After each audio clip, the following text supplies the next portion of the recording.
Il n'est pas surprenant que les États-Unis se retirent de l'accord sur le nucléaire iranien, mais Washington active à nouveau toutes les sanctions antérieures et met en garde l'Iran contre toute tentative de relancer ses activités nucléaires. Nous allons instituer le plus haut niveau de sanctions économiques. Toute nation qui aide l'Iran dans sa quête d'armes nucléaires pourrait également être fortement sanctionnée par les États-Unis.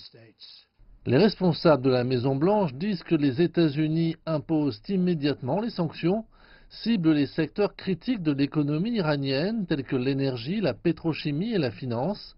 Les entreprises auront jusqu'à 180 jours pour mettre fin à leurs relations commerciales avec l'Iran. L'échec de ralentir de telles activités risque d'avoir de graves conséquences. La décision américaine rendra très difficile le maintien des liens commerciaux avec l'Iran pour les pays européens désireux de maintenir l'accord nucléaire.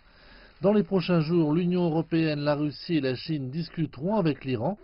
Téhéran se dit prêt à étudier une possible sauvegarde de l'accord, mais affirme qu'en cas d'impossibilité, la République islamique n'hésitera pas à reprendre l'enrichissement d'uranium.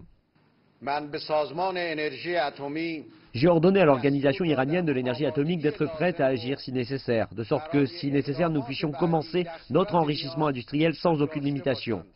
Avant la mise en œuvre de cette décision, nous attendrons quelques semaines et nous aurons des entretiens avec nos amis et alliés, ainsi qu'avec d'autres signataires de l'accord nucléaire. Et ceux qui y resteront fidèles s'exprimeront. Tout dépendra de nos intérêts nationaux.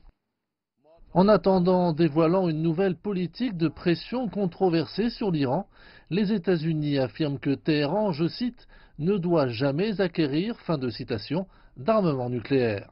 La Maison-Blanche exige également que l'Iran cesse le développement de missiles balistiques et son soutien aux groupes terroristes dans la région.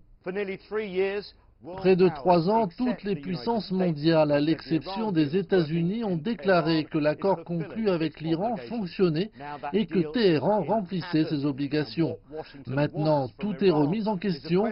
À l'heure actuelle, connaître ce qui sera capable de satisfaire Washington en ce qui concerne l'Iran est une question à laquelle même la diplomatie ne pourra peut-être pas répondre.